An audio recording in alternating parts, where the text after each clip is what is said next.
जी हरिवंश गुरु जी। राधा वल्लभ श्री हरिवंश महाराज जी। महाराज जी, ये प्रश्न हम इसलिए कर रहे हैं, काफियों का ये प्रश्न है।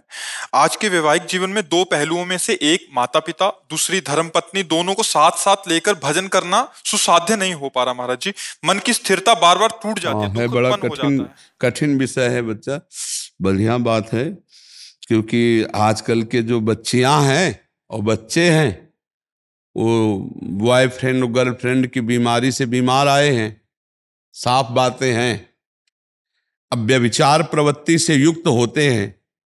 अब उनको बड़े बूढ़ों के आगे झुकना, उनकी सेवा करना उनको पसंद नहीं आता। उनको ये पसंद आता है कि हमारा दूल्हा होटल से भोजन लावे, हम खावें और मनमानी आचरण करें। उनको बड़े बूढ़ों की सेवा करें। उनको ये सत्संग अच्छा नहीं लगेगा। तो ये तो आपके भाग्य हैं कि आप यहाँ पूछने आए हो। नहीं, आज के नए बच्चे और नए बच्चियां, ये जो गर्लफ्रेंड बॉयफ्रेंड और लिव इन रिलेशन ये जो चल रहा है ना, ये बुद्धि को भ्रष्ट करने वाला है। गंदे आचरणों से बुद्धि भ्रष्ट होती है, और जिसकी बुद्धि भ्रष्ट होती है वो बड़े बूढ़ों की आराधना नहीं करता। पक्का समझ लेना। उसके लिए बड़े बूढ़े ऐसे कबाड़ की तरह दिखाई देते हैं कि ये बोझा है हमारे लिए, मरे जल्दी तो हम। पर बच्चा, तुम्हारी बुद्धि कहीं ना कहीं शुद्ध है, तो आप अपने माता पिता का त्याग मत करना।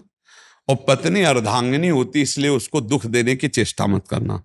ऐसी विवेक से चलो कि पत्नी को भी संतुष्ट कर पाओ और माता पिता की भी सेवा करो।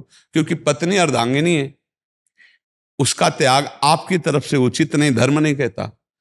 और पत्नी के बस में होकर माता पिता की त्याग वृत्ति करना, या कटुवचन बोलना, या पिटाई करना, या इस तरह के आचरण करना तुम्हें नरक ले जाएगी दोनों को। इसलिए हमारी राय है कि ऐसी व्यवस्था रखो कि पत्नी भी संतुष्ट रहे और माता पिता की भी सेवा हो। ना पत्नी का त्याग करो, ना माता पिता। अगर इस बात में वो राजी नहीं है, वो आपको त्याग कर रही है, तो फिर आप माता पिता का त्याग ना करते हुए वो त्याग रही, तुम्हें तो त्याग देने दो। हमारी बात समझना। माता पिता के कोई आय का साधन है नहीं, और मैं जब कभी भी कुछ धन देना चाहता हूँ तो उसमें उनको बड़ा दुख होता है, मेरी धर्मपत्नी को। नहीं, नहीं होना चाहिए। तो इससे फिर मुझे भी दुख होता है। अब नतीजन ये बात मेरे माता पिता को पता लगी, तो अब उन्होंने पैसा लेना बंद कर दिया मेरे से, और दुखी रहते हैं। नहीं नहीं नहीं बच्चा, नहीं, उनके पैर छू।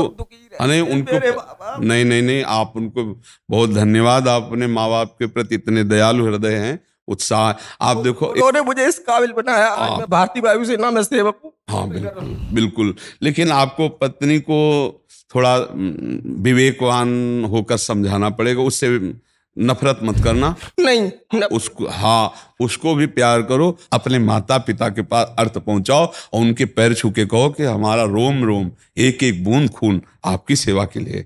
आप अगर नकारेंगे तो ठीक नहीं रहेगा। कि देखो, तुम्हारी पत्नी भी ना नाराज हो और तुम्हारे माता पिता की सेवा बने।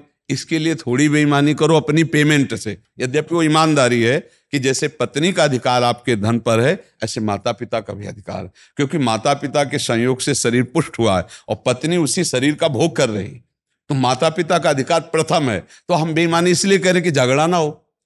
लेकिन परस्पर थोड़ा इतना अनुशासन तो होना चाहिए। वो ये नहीं समझती कि माँ बाप ने पैदा किया, इसका अधिकार है माता पिता की सेवा करना। अब तुम जो पूरी पेमेंट पाते हो केवल पत्नी को ही दे दो, ये अधर्म है।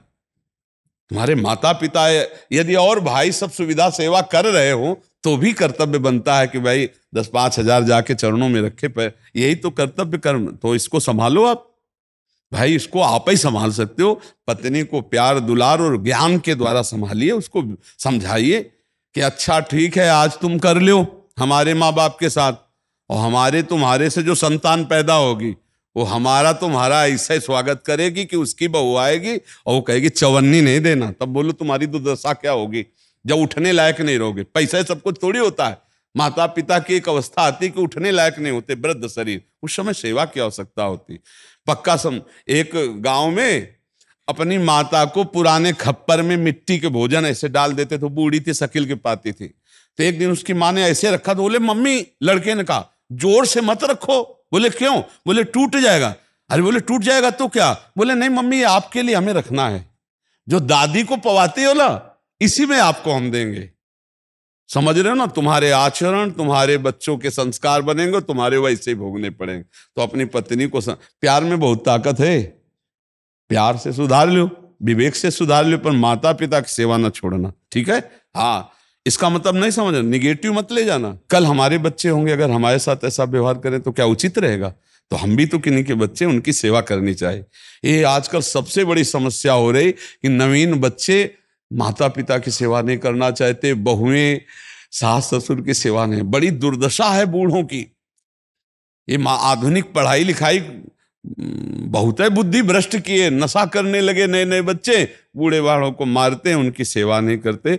आप तो धन्यवाद है कि आप अपने माता पिता की सेवा के लिए सोच रहे हो। हम बार बार ये बातें इसलिए रख रहे हैं कि हमारे समाज को आवश्यकता है आज बूढ़ों की सेवा की। कई ऐसे हमने बूढ़े देखे जिनको घर से निकाल दिया गया है और एक पैसा नहीं और चलने लायक नहीं है। बहुत उनको भगवान की तरह सेवा करनी चाहिए। बूढ़ों को आशीर्वाद जानते हो, भगवान का आशीर्वाद होता है, क्योंकि असमर्थ होते बूढ़े। माता पिता की सेवा करो।